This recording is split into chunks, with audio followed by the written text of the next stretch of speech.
Good day, everybody. My name is Jan Bonte. This is about the 99th record I've made. I wanted to tell you a story about some books I've written, the Wuhan Trilogie, and I wrote a story, and I wanted to read it to you very professionally, and it didn't work out at all. I have screamed at the camera, I have screamed at the microphone, but whatever I did, it didn't go well. So I'm going to tell the story with all the errors in syntax and pronunciation. I'm not a native speaker in English, but I wanted to tell you something about these three books. Let's begin. So I'm going to take a look at what I've written, and I try to tell you what I've written down, and I hope you find it interesting. If you don't, and if you can't hear my voice, please skip it all. That's what I do myself. But okay, here we go. Before the pandemic of COVID-19, I worked as a neurologist. But COVID-19, as so many people has changed my life profoundly, primarily due to my critical stance on the corona measures. Throughout this period, I have been writing dozens of blogs, some of them polemical, some satirical, some scientific, and these have been compiled into three books in Dutch with the titles De Gifbeker, Der Neue Untermensch, and Homeless. But at the same time, over the course of 2021, I became increasingly interested in the origins of SARS-CoV-2. Of course, the question was, were we dealing with a coronavirus that crossed over from animals to humans, like SARS in 2003 and MERS in 2012? Or was this coronavirus the result of a lab leak from a Chinese laboratory, possibly involving a genetically engineered virus? With that question in mind, I started writing some blogs, and from the blogs, I got an advice to write a book, and that's what I did. And that ultimately became the Wuhan Trilogie. And from the trilogy, the second edition is already published in Dutch, of course. And it now has 1,344 pages and 2,532 footnotes and citations. So there's some to read. But I must say, as I was writing the trilogy, however, it gradually became clear to me that the suggestion of a lab leak made a number of very powerful and influential executives rather nervous, as well as a relatively small group of scientists with serious conflicting interests. And how should I say that? They desperately wanted this theory to disappear from the scene at all costs. And to achieve this, they used every tactic available to them. And in addition, they found many mainstream media outlets willing to proclaim their desired narrative. And not only the mainstream media, but also the scientific media. And the fact that they ultimately failed to make this valid hypothesis go away, you might say, is nothing short of a miracle. What did I want to tell you more? Okay. The question of the origin of SARS-CoV-2, as well as the attempts to dismiss the possibility of a lab leak as a conspiracy theory, are two of the leitmotifs in my Wuhan trilogy. There is, however, a third one, and that is most remarkable leitmotif in the story.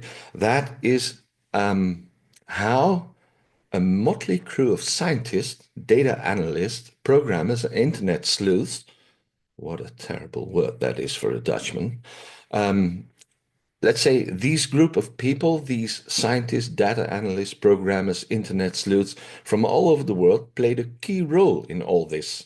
And the importance of the work of this group cannot be overestimated.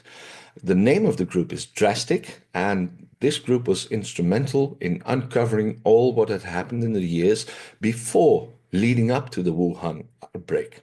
Without the work of Drastic, we would not have known this all.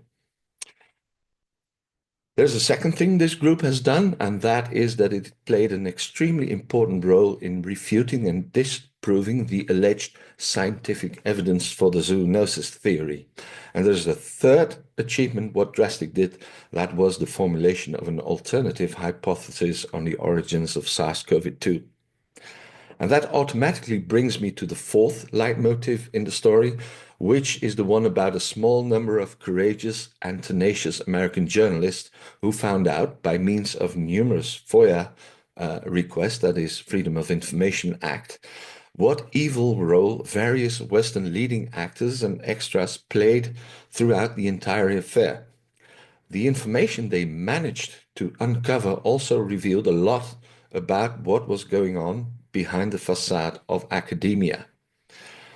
And now in Holland, about 1,500 trilogies are sold and I hope read.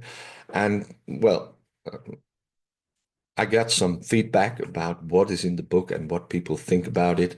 And many people who have read the trilogy believe that this non-fiction work is essential for those who want to understand the pandemic as a crisis of scientific integrity, serious conflicting interests, and geopolitical clashes of power. And the book is, as I said, 1,344 pages. That might seem intimidating, but a lot of people say that the complex subject matter is made accessible by the narrative style of writing, and some others describe it as more exciting and compelling than fiction. Yet other people say it's a unique and monumental work, that can serve as a reference work for many years to come for people who want to understand exactly what happened at what time. Of course, people will ask, why would you want an English translation? What is the added value? Of course, there are a number of other excellent books on the origin of SARS-CoV-2, but these were written at a much earlier stage, I think 2022, 2023. And therefore, they lack much essential information that only became available afterwards. Moreover, there's no other standard work in the field reconstructing the events in such detail and with so many references and footnotes. And although most of the story, not all, most of the story is based on public sources, there are no other reference works that compile all this information in one book. You have to search very carefully to find it all. And maybe it's most important of all, the trilogy contains an important warning. By no means leave the assessment and benefits. By no means, I wanted to say, you can't read and speak English at all. The most important warning of the book is never, by no means, leave the assessment of the benefits and dangers of certain scientific experiments up to scientists. It's not safe there.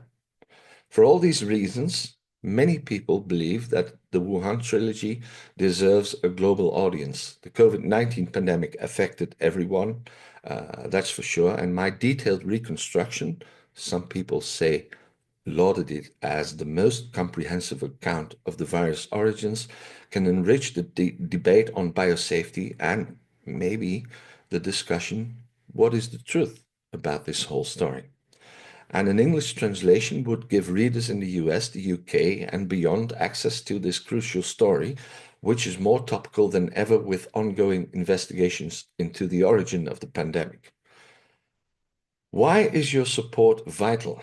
A professional translation of the Wuhan Trilogy would cost about 50,000 euros.